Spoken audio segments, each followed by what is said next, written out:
Hello, everyone. Welcome back to another episode of Gaming the System, the podcast where three intersectional feminists examine gaming and games through a feminist lens.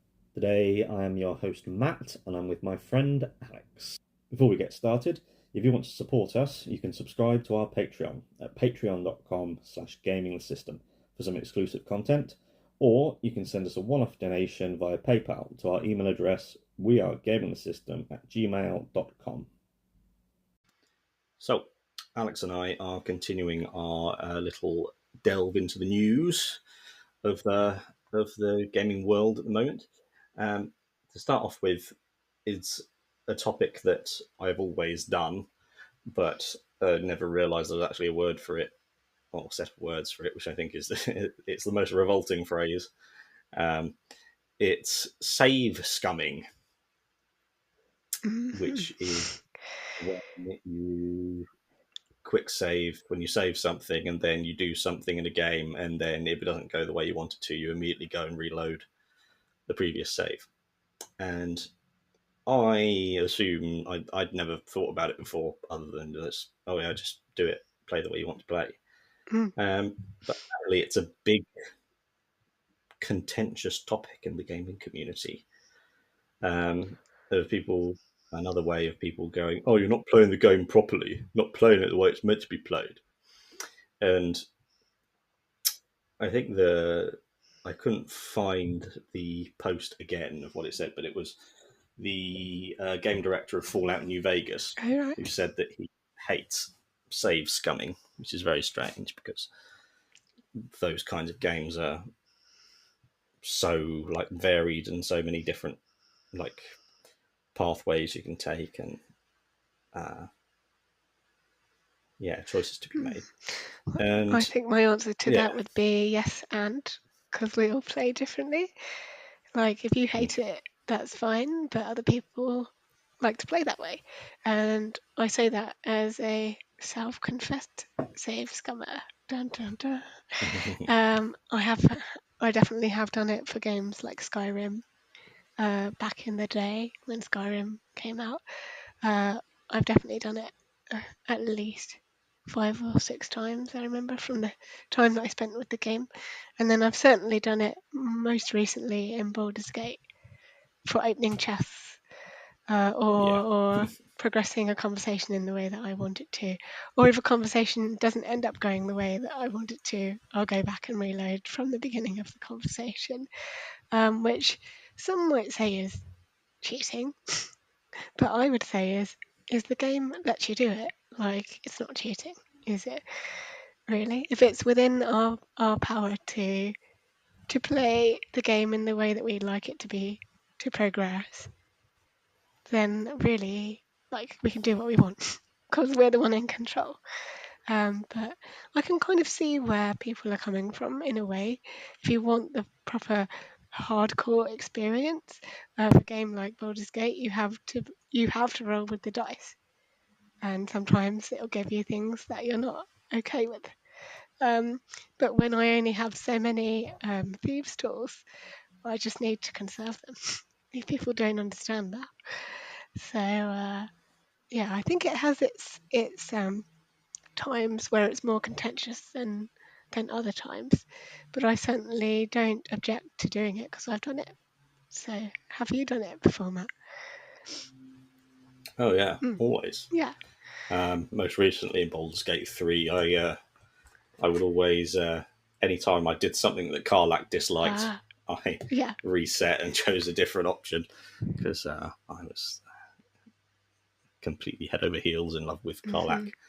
And she turned into a mind flayer at the end. Oh no! So that she lives, and we can spend the rest of our days adventuring and live happily ever after.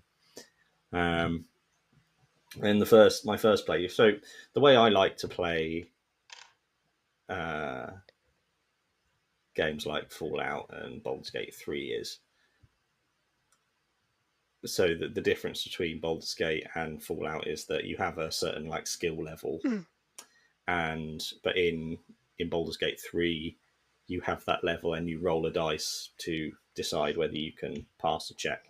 Whereas in most other role-playing games, you get to a level, and if an action is at that level or lower, you automatically succeed in doing it.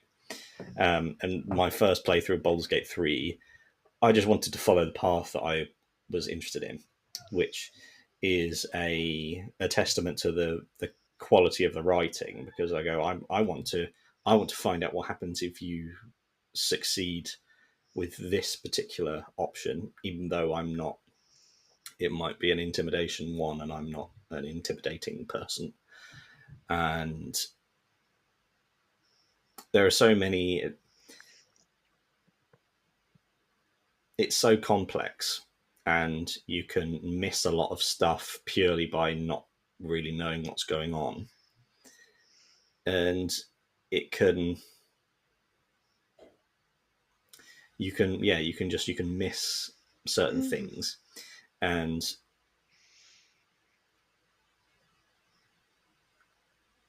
so I basically reloaded and re-rolled everything until I succeeded as I was going through. And there's also an element like if a game's balanced enough. So I'm playing a much more balanced playthrough this time, because I've built up my certain range of characters and my statistics, and so I'm basically limiting myself to choosing things I think I have a good chance of winning.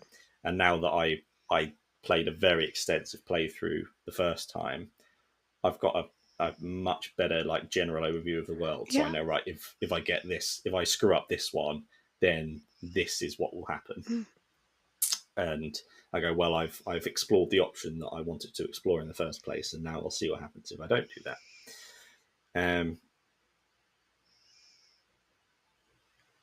So there's the element of enjoying a game that you want to be able to play, and even if it was cheating,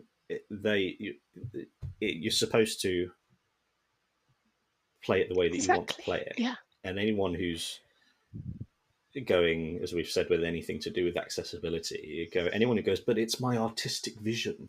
You can't mess with my baby, my magnum opus. This is my David, my perfect creation. You go, yeah, it can be that, but then once you've released it to people, it's theirs now. Yeah. It's the thing that you put it out, you're proud enough to go, right, this is good enough for me, I'm happy to show this to the world. And then you can go, oh, people are enjoying it a certain way. And there's also, so there's the wankiness of it, of game developers, and then there's the privilege side of it, which is not everyone has time to play an entire game, go, oh, I screwed that one up, I really wanted to know what would happen then, I've got to go to the end and then play it all the way through again. Yeah. Yeah. But no, I think there's definitely, when you think about Save-Scumming in games like Skyrim, those earlier games, where there's no dice rolls or anything, but I always thought of it as a way that would help me stay engaged with a game if I experienced a failure, or I did something wrong and I was like, or I needed to go about something a different way. If I died, I could then reload. Or if Lydia died, everyone loves Lydia, always reload to bring back Lydia. Or my horse died because I took it off a huge cliff, because I'd heard that horses can go everywhere in Skyrim, so I thought, let's go down the side of this mountain, and it died. And then I was like, right, well, I've learned my lesson there, let's just quickly reload, and then I can enjoy my time with my horse again. But it helps players to stay engaged. If they had to, well, I'm not saying this would be the case, but imagine if you couldn't reload your game and you're in Skyrim and you had to live with all of your errors because you didn't quite understand the gaming world, or the rules of the gameplay, or the abilities of your character, or perhaps strategies for combat. Then you'd feel like it would make you feel like the game was saying, well, you're a bit stupid, aren't you? Now you have to live with your mistakes and live with the consequences. I think I'd get pretty disengaged pretty quickly if a game was like not allowing me the chance to rectify my mistakes and to learn from them. That's part of what gaming is like learning from your mistakes and getting better and having that sense of achievement of finally being able to do something, even though you started out badly. But yeah, I'm not sure if that does make a lot of sense either. But I think No, it there does. is It makes perfect sense. It's scope the there. Mm. the I started Baldur's Gate 3 times before I had the faintest like Yeah, I remember you took a semblance of a little while to clue get of what, into it, didn't you? Yeah. because it's the like Dungeons and Dragons has been around for nearly 40 years, and this is a sort of the apex example of what Dungeons and Dragons can be when it's turned into a video game. And just everything about it was alien to Mm. me. And I think I played it for like a total of 30 hours before I started the playthrough that I actually played all the way through.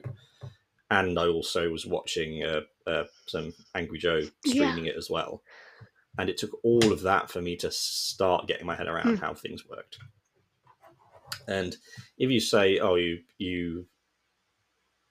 you can only make bad decisions or boring decisions for the first 20 hours of a game, we'll go, well, what's the point then? Yeah.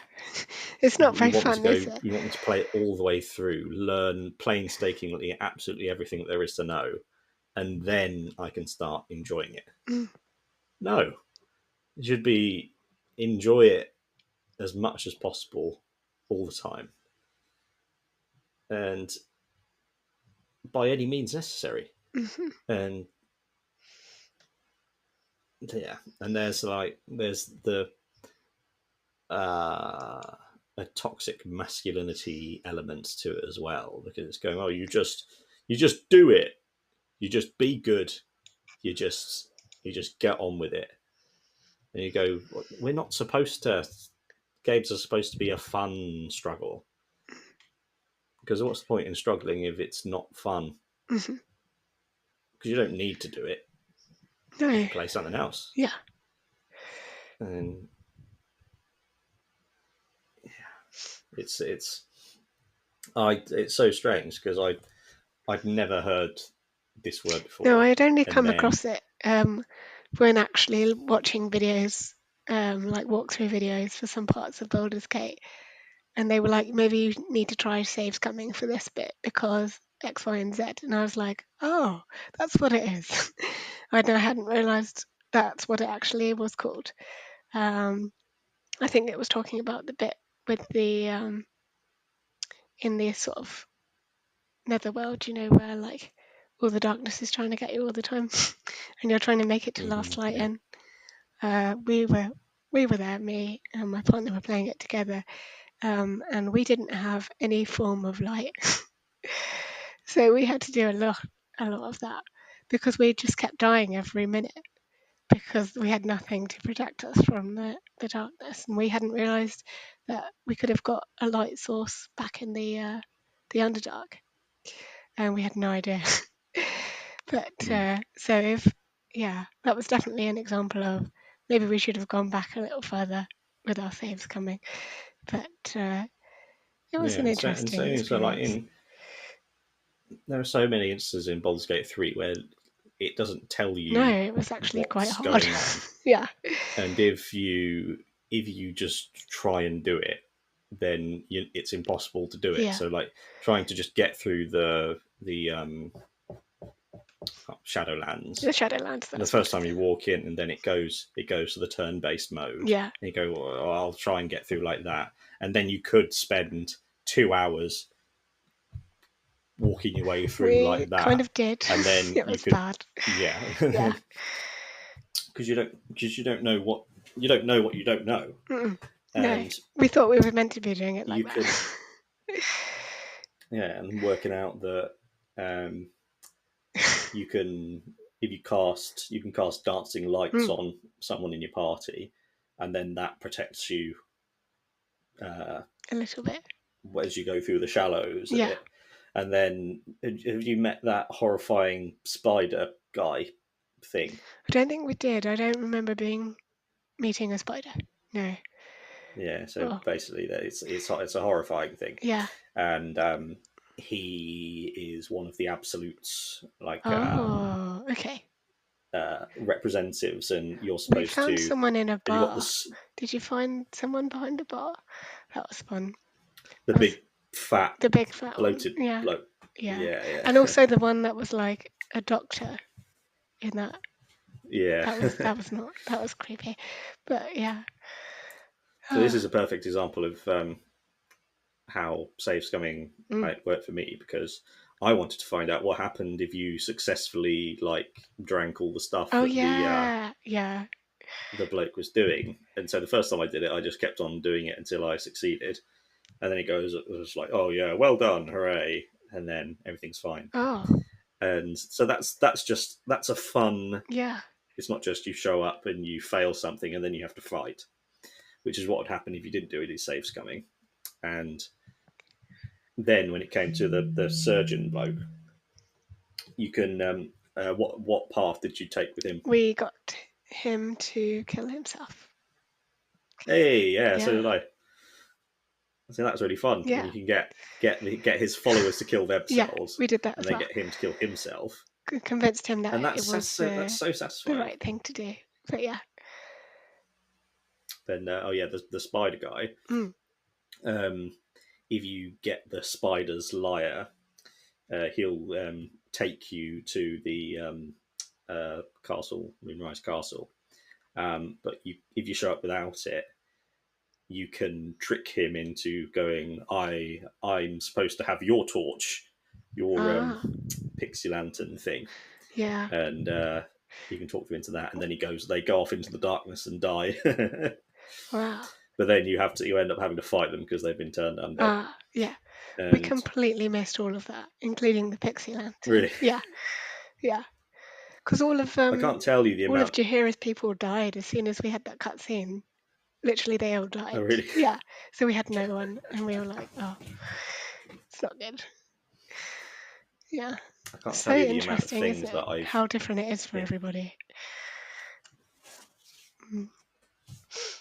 As I said, I played on PlayStation, Yeah. and so there are no mods on PlayStation. Yeah. And the biggest thing for me was that you can't look up. You're Oh, sort of yeah. trapped in the just ever so slightly downward Yeah. camera all the way through. And now that I'm playing on PC, I've got a mod which allows me to look up. Wow. And I can't tell you the amount of things that I've only been able to find because you can look up. Wow. Yeah. That there's in the Underdark, there's a massive mage tower Oh, really? Wow. in there.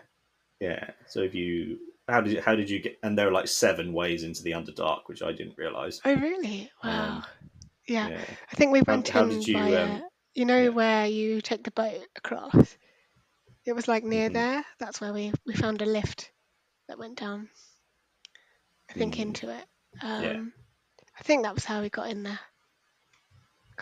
And then there was I think there was like a building, and then some tree roots, and we kind of went down the tree route. And that's how. It's a very sketchy memory. This is like several months ago. It's taken us like ages. We haven't even actually finished. We're in the third part, and we are still trying to solve the murders, or the murder in Baldur's Gate, the city, the outskirts of the city.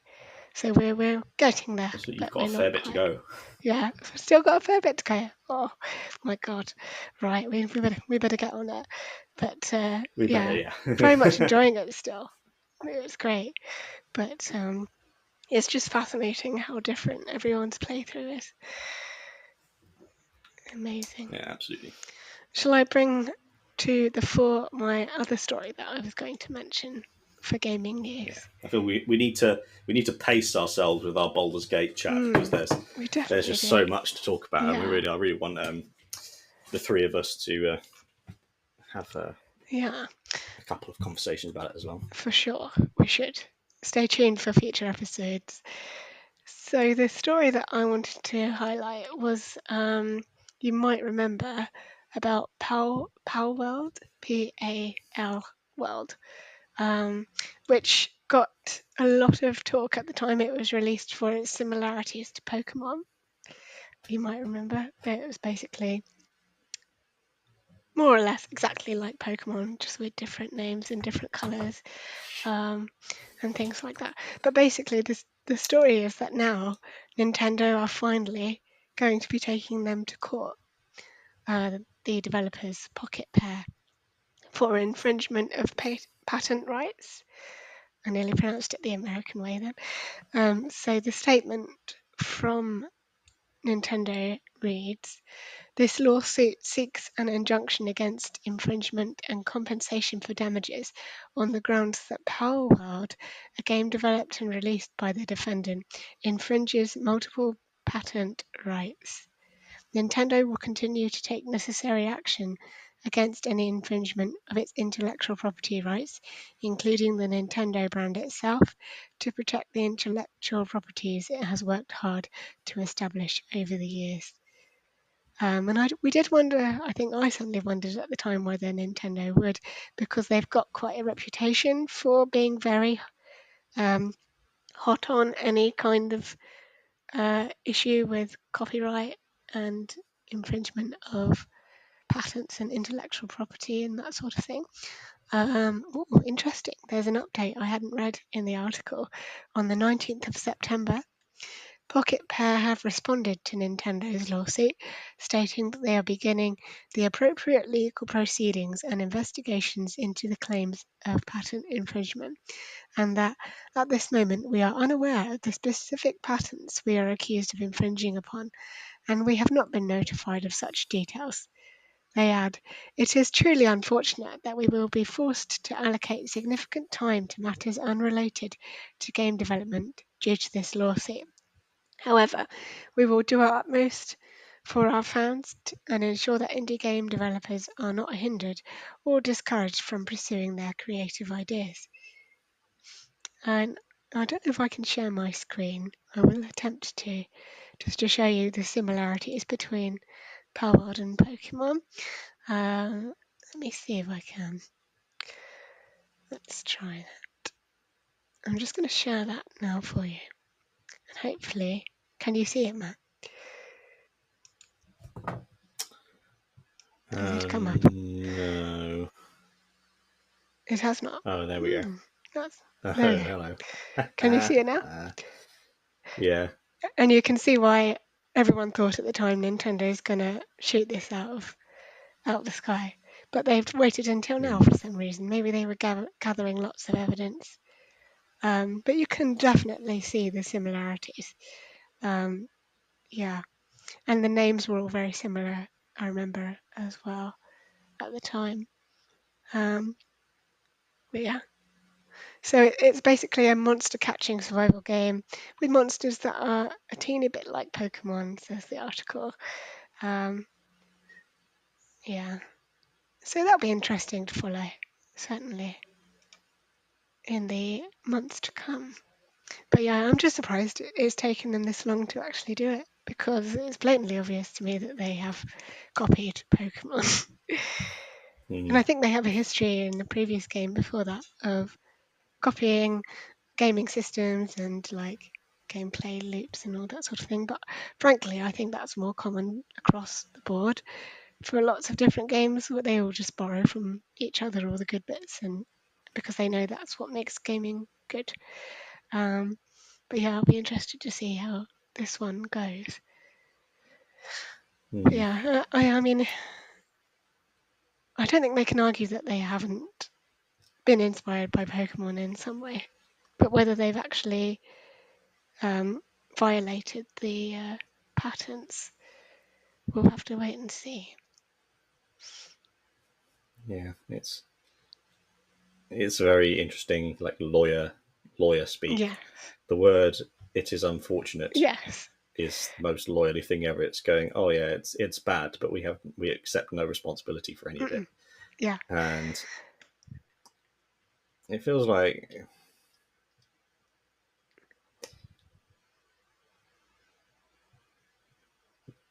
Pocket Pair will be obscenely wealthy now as a result of the success of I mean, yeah, Palworld. it was pretty sellout at the time it came out. I remember everyone was pretty obsessed with it. Yeah. Yeah. So they've got the resources to have this legal battle and like have it, even though Nintendo is definitely much bigger. There's only so much money you can pour into a legal battle, and it'll come down to what can they prove. What can Nintendo prove that is legally considered copyright infringement? And I don't know how successful the studio was before Palworld, because if they were relatively successful, then they would know, they would be able to invest in a legal team which would make sure that they're not actually infringing copyright. They can be just alongside it, because one thing that I get annoyed with games a lot is that a lot of games, what you should do is find the best example of the kind of game that you're trying to make, copy those things, and then improve on that. Because so many different areas of gaming, the best it can be has been done, like the combat in God of War. So I thought the combat in God of War 2018 was as good as it could be, and they managed to evolve it for God of War Ragnarok. And so there's that thing of, yeah, that you can,